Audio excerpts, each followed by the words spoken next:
Welcome everyone to This Explainer. I am incredibly excited to be here with you today because honestly, we are looking at something profoundly empowering. So often when we think about severe illnesses, especially the ones that just completely strike fear into our hearts, we feel totally helpless, right? We feel like it's just entirely out of our hands. But what if I told you that you can actively fight back against these diseases using something you interact with every single day, your food? Today, we are decoding the actual science behind dietary strategies for disease prevention. We're going to look at how the daily choices we make right in our kitchens can literally build a fortress around our health. Okay, let's dive right into this. Section 1. Can the deadly disease be prevented? We need to start by addressing the biggest, heaviest question in the room. When dealing with something as aggressive and terrifying as cancer, is prevention even a realistic conversation for us to be having at the dinner table? I mean, it's a concept that almost sounds too simple to be true, doesn't it? Is it actually possible to prevent a deadly disease like cancer just by controlling your food? I want you to really sit with that for a second. We're not talking about taking some wildly expensive pill or moving to a remote mountain to breathe purified air. We are talking about simply controlling what goes on your plate. So what does the absolute latest medical consensus say about this? Well, the answer is a resounding yes, and the proof is right here in the numbers. Leading researchers from Stanford, Johns Hopkins, and the Indian Council of Medical Research have published findings proving that a massive risk reduction is possible through diet alone.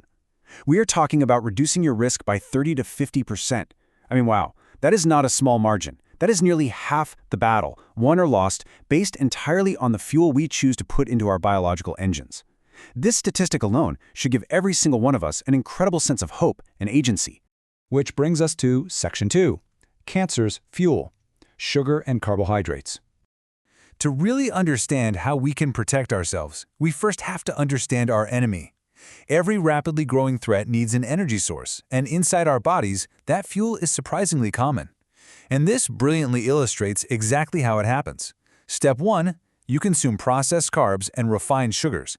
You know, your standard fast food, the pizzas, the burgers, the cookies. Step 2, your body breaks this down rapidly, causing a massive, immediate spike in your insulin levels. And step 3, this is where the real danger lies. Cancer cells grow incredibly fast, and to pull that off, they require huge, constant amounts of energy. That high insulin spike, it acts as the perfect, high-octane fuel for those abnormal cells to just consume and multiply. By eating those foods, you are essentially opening up a direct pipeline of energy to the exact cells you want to defeat. But here is the wonderfully simple, deeply empowering logic you need to take away from this. If you are the one controlling the pipeline, you can just shut it off. If you cut off the fuel supply, the cancer cells literally starve from a lack of energy. They simply cannot survive without that constant feed of sugar and insulin. You are essentially starving the enemy out of existence just by changing your order at the grocery store. How amazing is that? Now, what's really interesting about this next slide is how science labels this. Section 3, what is metabolic reprogramming? You see, scientists don't just call this eating healthy. They have a very specific, powerful phrase for what you are doing to your biology. It's called metabolic reprogramming. Really think about that phrase for a moment. You are the programmer. Your metabolism is the software. By changing your diet, you are actively rewriting the code of your body to stop providing nutrients to cancer cells. You are literally programming them to die off from energy starvation. It transforms eating from this sort of passive, everyday habit into an active, targeted medical defense strategy. You are hacking your own biology for survival. Let's move to Section 4 and see how this builds our defense. Cancer-fighting superfoods.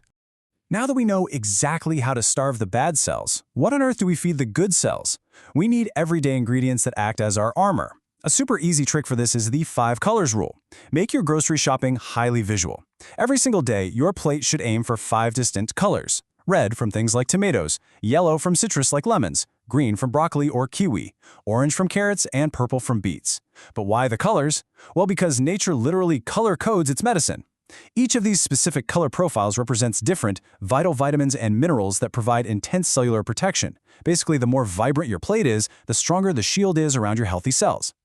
Next up on our defensive lineup, we have plant-based proteins. And we're talking about everyday household staples here, like lentils, the dal we eat all the time, right alongside almonds, chia seeds, sunflower seeds, and flax seeds. These aren't just great for keeping your energy up, they have specific properties that actively help halt the growth of cancer cells.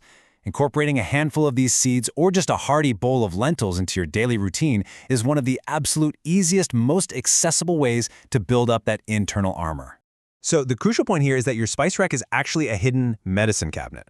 Holud, or turmeric, and rochon, or garlic, are absolute powerhouses. The active compound in turmeric, called curcumin, and the active compound in garlic, called allicin, act as incredibly potent defensive weapons. They are nature's ultimate anti-inflammatories and cellular protectors. So generously using these in your daily cooking isn't just about making your food taste good, it's quite literally a daily dose of preventive medicine. Let's look at two more incredible protectors and compare how they work side by side. On one side, we have green tea. It is packed with specific antioxidants that literally work to stop tumors from forming in the very first place. On the flip side, we have berries. The active compounds in berries step in during a totally different phase. They help stop the abnormal cell division that actually leads to cancer. Both are super delicious, but together they act as a massive 1-2 punch against cellular mutation. And here is another brilliant comparison of targeted defense. Broccoli and tomatoes. Think of broccoli like a VIP bodyguard for your genetic code. It provides deep, direct protection to your human DNA, preventing the exact kind of damage that can trigger cancer. Meanwhile, tomatoes contain a compound called lycopene, which is practically a highly specialized weapon. Research shows it specifically and significantly reduces the risk of prostate cancer. It's absolutely amazing how targeted these everyday foods can be, right? All right, let's look at the other side of the coin. Section 5. What to remove from your diet. We've talked a lot about what to add to your plate, but now we absolutely have to shift gears because listen, none of that amazing armor works if you are simultaneously tearing it down from the inside. This right here is your do not eat checklist. Consider this the banishment list. Excess sugar, refined flour, which we often know as maida, highly processed foods, and heavily packaged foods. You really have to understand that these aren't just unhealthy choices. As we learned earlier, they are literal fuel for disease. Keeping these items out of your house isn't about going on some trendy diet. It is a vital, non-negotiable strategy for long-term survival. Rule of thumb: if it comes out of a factory in a crinkly wrapper with a shelf life of 5 years, it does not belong in your body. Which brings us to our final and most important thought. As you plan your next meal, I want you to ask yourself this. What are you serving your family today? Are you serving them fuel for the enemy? Or are you serving them armor for their cells? The science is abundantly clear. The power is entirely in your hands, and your kitchen is your very first line of defense. Choose the armor. Thanks so much for joining me on this explainer, and I highly, highly encourage you to take these insights straight to your grocery list today. Catch you next time.